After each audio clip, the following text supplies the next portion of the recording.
have, let's see, we have a vanilla cake cooling in the fridge. We have strawberry filling cooling in the fridge and thickening up. And now we're going to make the Swiss meringue buttercream frosting. And I want to talk a little bit about the different types of frosting that there are and what the differences are. I have never been a frosting person at all in my life. I don't like it. I think it's really, really, really sweet. It tastes really artificial to me. There are uses for it, and we are going to learn how to make some great American buttercreams later. I just am not a fan.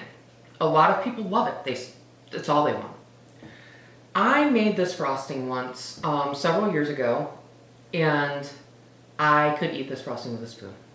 It is silky and smooth, and it's not incredibly sweet. The reason for that is, when you make an American buttercream, you typically use between 6 and 7 cups of powdered sugar for a batch the size of what we're going to be making here today. So the difference between this and American buttercream is about 5 cups of sugar. This is made with 8 egg whites.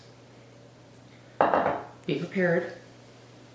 1.5 pounds of butter, so that's 6 sticks or 3 cups. You want to cube it up like this because you want it to be at room temperature. You want to be able to smush it with your fingers, but not have it be like that, almost melted. It needs to have some body to it, but you need to be able to mush it with your fingers. 1 cup of sugar, 1 cup of sifted powdered sugar, and 2 tablespoons of flavoring. For this, one of my absolute favorites is almond. So we are using pure almond extract in this. If I was using vanilla, I would only use real vanilla extract, which means that it's going to have a little bit of a beigey tint. But that, depending on the cake, that can be really incredibly beautiful. We're going to be doing some coloring with this frosting a little later on, so I want to have it as close to white as possible, and obviously my butter is going to prevent me from getting a pure white. The first thing that we want to do when we make a Swiss meringue buttercream is you cook the eggs and the granulated sugar over a double boiler. Be right back.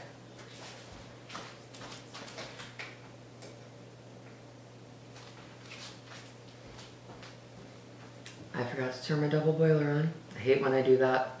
Do it every time. I start my double boiler as I'm getting all of my ingredients ready. And you know, as much as this looks like something fancy, when I'm making Swiss meringue buttercream, this is exactly how I do it. I have everything ready in the beginning, and there's a couple reasons for that. Number one, my egg whites are room temperature. I cracked them and separated them while they were cold because that's when it's easy to do.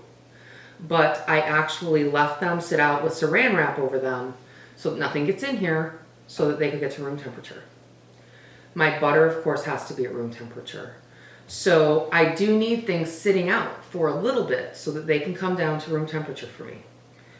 Basically, all you do for this is you use your granulated sugar and your egg whites, a whisk. You want a heat-safe bowl. This is going to be the top of our double boiler. We're just going to pour the sugar in there, and we're going to whisk it all in.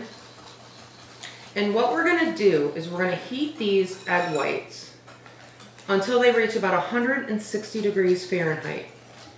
And that's going to do 2 things. It's going to get them to the temperature they need to be to make our meringue, which is the base of our frosting.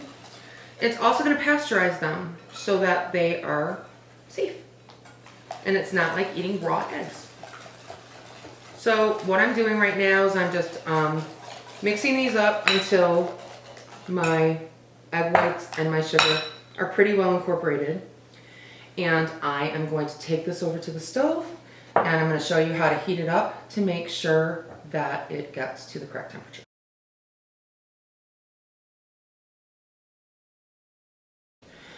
So I have my water at a boil.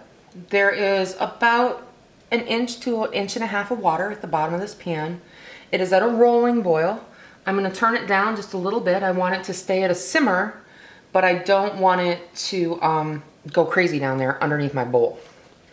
So I also have my bowl, and all I'm going to do is set it right on top, and I'm going to just whisk my sugar and my eggs until they get nice and hot. Does not take that long, actually. It actually comes up to temperature pretty quickly. I whisk them. I don't know why I whisk them. I mean, people say, well, you know, they could cook or whatever, but this is such a gentle heat on these that I've never really had any kind of concern or issue with that. I just keep whisking them around. Maybe it's so that they don't get any real hot spots in them. I don't know.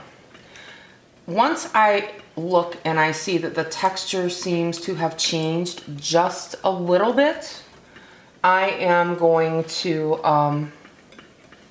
stick my fingers, my impeccably clean fingers in there, and I'm going to feel if there's any grit. That means the sugar's not melted.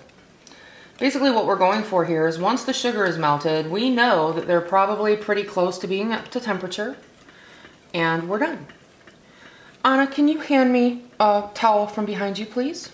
Thank you. I forgot to get myself a little towel here so that I can wipe my fingers off after I get egg on them.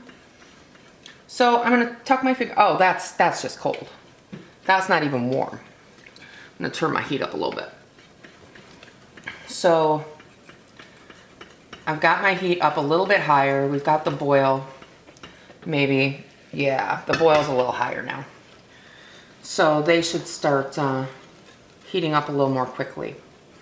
I think I let it simmer a little too low there. And you can see the steam wafting up. You want to make sure when you're doing this that all of your utensils are really super clean. You don't want any kind of contamination in here because it might mess up your meringue, and you don't want that. Yeah, it's starting to get a little warmer. The magic number, if you're using a thermometer, is 160 degrees. One of the reasons this might be taking longer than I'm anticipating is that usually I do this in one of my metal KitchenAid bowls because I usually use my Big Daddy mixer, my 6-quart, for doing this. And that has a metal bowl only. And I'm wondering, yeah, see, it's starting to warm up real good now. I'm wondering if the metal gets warm a lot faster than this glass. Like I said, I've never really done it with a glass bowl like this before. I usually do this right in the bowl I'm going to be mixing in. You can probably hear the steam trying to escape from my little double boiler. Okay. So that is warm, and I don't feel any grit at all when I rub my fingers together. I don't feel a single tiny little speck of sugar. But to be on the safe side, I'm gonna go ahead, this thing's going a little crazy here. I'm gonna go ahead, I'm gonna use my little thermometer just to make sure. So I'm just gonna stick it in there and see where it goes to.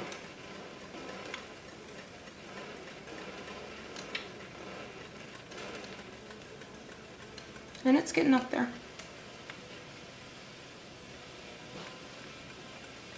Again, 160 is the magic number, and this seems to be rising pretty quickly. I am not touching the bottom of my bowl, by the way. I do not want to mess with my reading.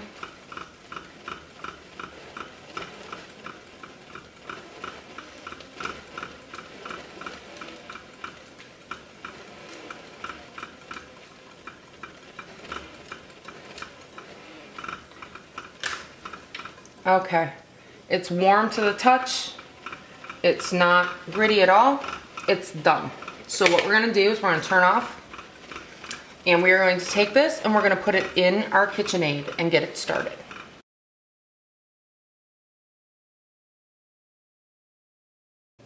All right, so here it is. Here's our mixer. We're gonna go ahead and we're gonna pour it in here.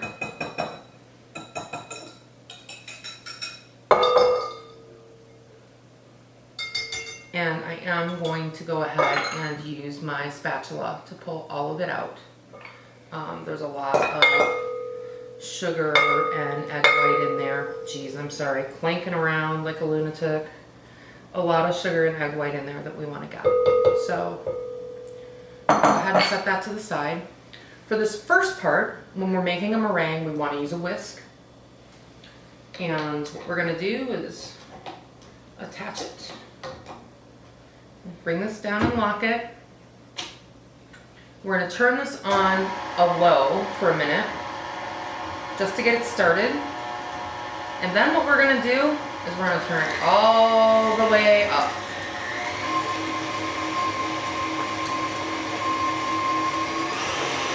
All the way up.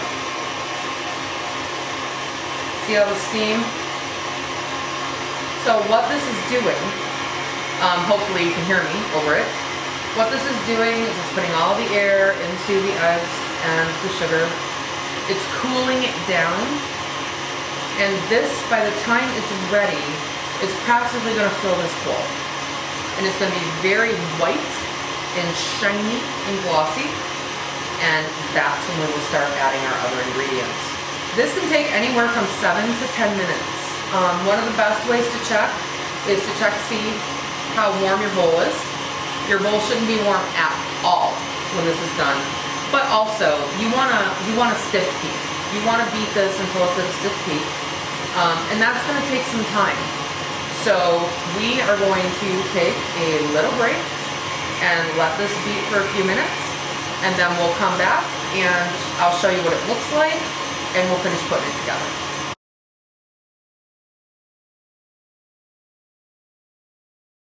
Okay, so we are done.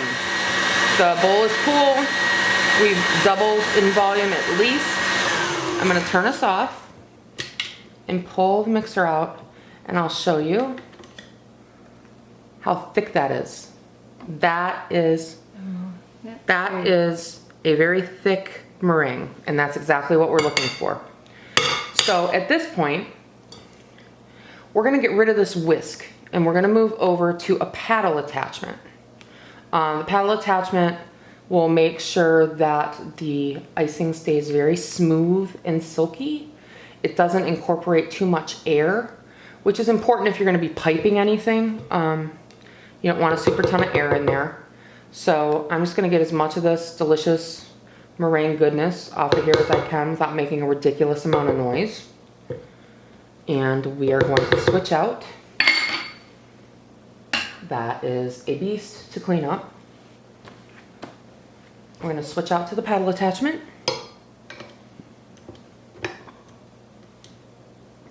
And I'm gonna try and put it on without being able to see it. There we go. And we're gonna put that in, lock up the mixer, and this is when we start to add our butter. And we add the butter with the mixer on a medium speed, and we add it just a couple of chunks at a time, and we let it get worked in while we're mixing it. The reason I have you looking at my bowl is because this is gonna get really ugly before it gets beautiful. And I want you to see what that's gonna look like so that you don't panic if you're trying this at home for the first time. So let's turn the mixer back on medium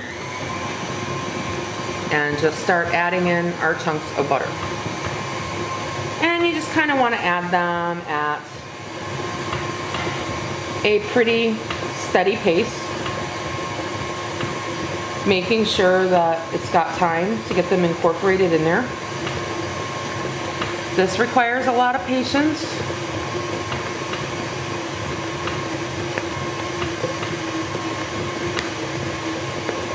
You can see that it's already worked its way down quite a little bit there. That's okay. That's what it does. It's gonna get way uglier than that. Now, one of the things I'm gonna do right now real quick is I'm gonna scrape down my sides and get that meringue off of the sides so that I can make sure it's getting incorporated. So I'm gonna turn this off. and lift it up real quick. See, it's really ugly now. Oh, it's all over the place.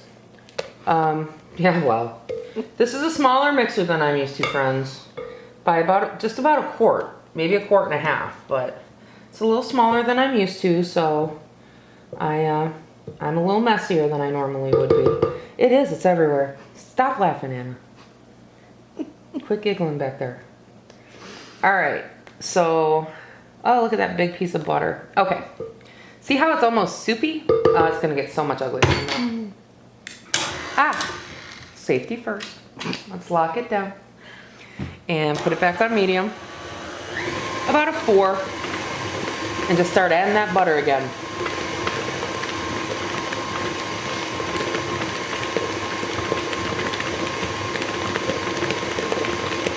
You can hear it.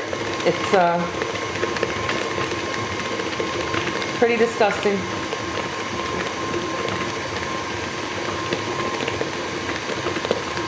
But so worth the extra effort.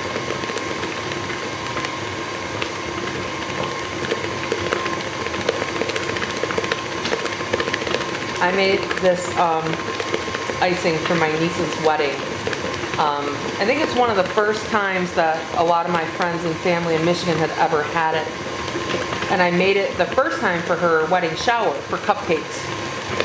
And they absolutely lost their minds. I am not kidding. I mean, the cupcakes were good, but they had never really had the Swiss meringue buttercream before.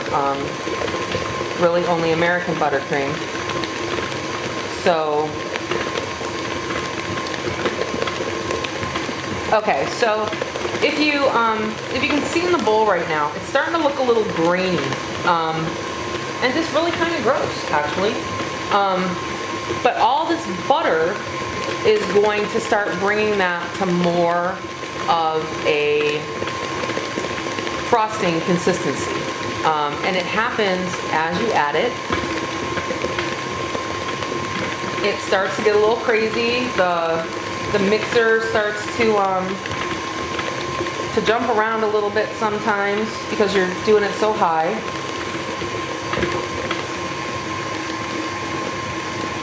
So I'm just going to keep adding this butter a piece at a time.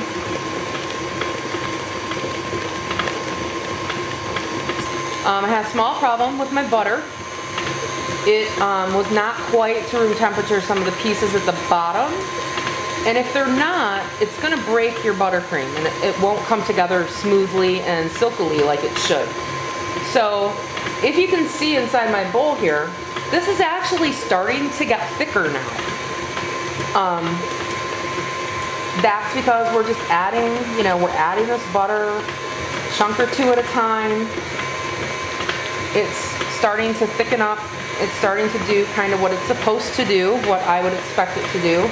It's starting to look more and more like frosting consistency.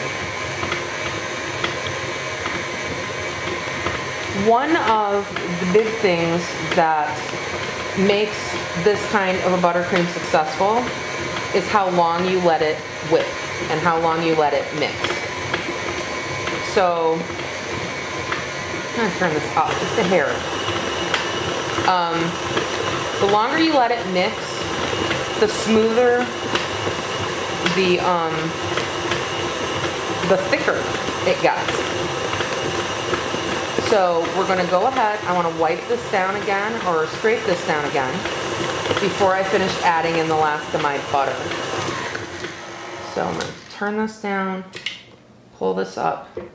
It's looking a little scary right now. Like I said, it does that. It's nothing to be afraid of. It just doesn't look as smooth and as creamy as maybe we would hope. But it needs to finish. So we have got a boatload of delicious buttercream here. And don't forget, this is gonna get a little less thick when we add in our 2 tablespoons of liquid we're gonna add in a few minutes. Once all this butter's in here, then we'll add the almond And once we add the almond, we'll whip it up really good, make sure it gets really incorporated. Anna will be moaning back there behind the camera because she loves the smell of the almond. It's yummy. If this was for grown-ups only, I would be using amaretto instead of almond. Done that many times, works out lovely. But let's go ahead, I'm gonna go ahead and add the last of this butter. I'm not gonna make you watch me add the whole thing. And then I'll show you what it looks like when all the butter has been added. We'll go ahead, add the rest of the ingredients, and then we're gonna let it sit and beat for about, I don't know, 5 minutes. So I'll be back in just a couple minutes after I've added the last of the butter.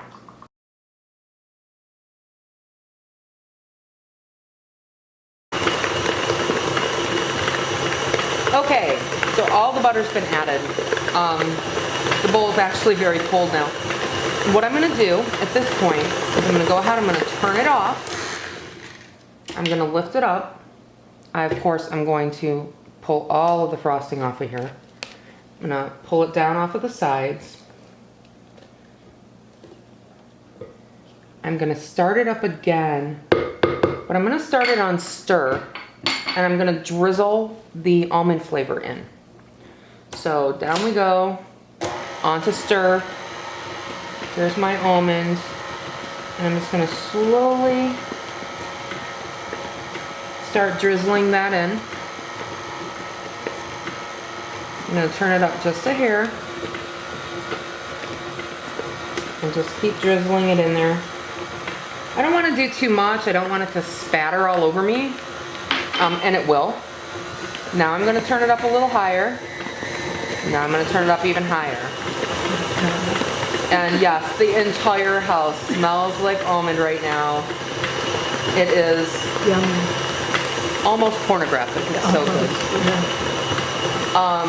So we've got it thoroughly. I'm going to turn it up high. There we go. Okay, so we have that thoroughly mixed in there. We're going to scrape again. You will be, you know, if you bake, and I would assume that you're watching this because you like to bake, you know, you're scraping the bowl all the time. It's like your second job. You need to keep scraping the bowl. You need to make sure everything's getting incorporated and nothing is getting left behind and icky. So we're gonna do that. Then we're gonna take our powdered sugar and we'll put that in there. Yes. Put a little on both sides. We're gonna hope for the best. I've done this with varying results. Sometimes good, sometimes not so good. And turn it on very low and let that powdered sugar get in there. See, it's already kicking up a little bit, but not too much because we did it low. We're gonna kick it up. And we're gonna keep picking it up a notch. Pick it up one more.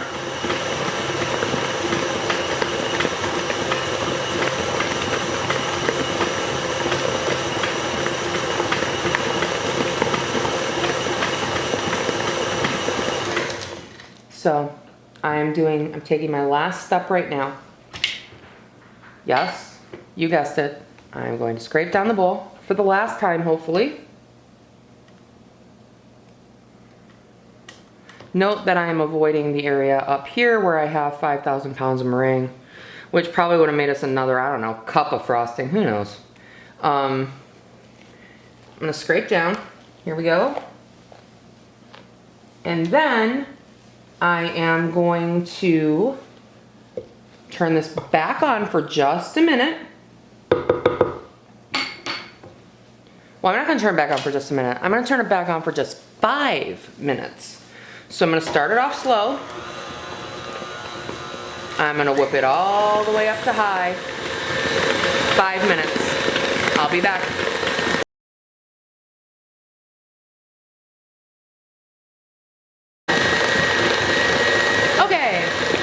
Okay, our 5 minutes is up. So we're gonna go ahead and turn this off, lift it up. Now we're just gonna take this off and scrape off the buttercream, which is really really smooth. It is incredibly smooth, and it is of great spreading consistency for icing our cake. So we have finished making all of the items that we need, and now we're going to put them all together.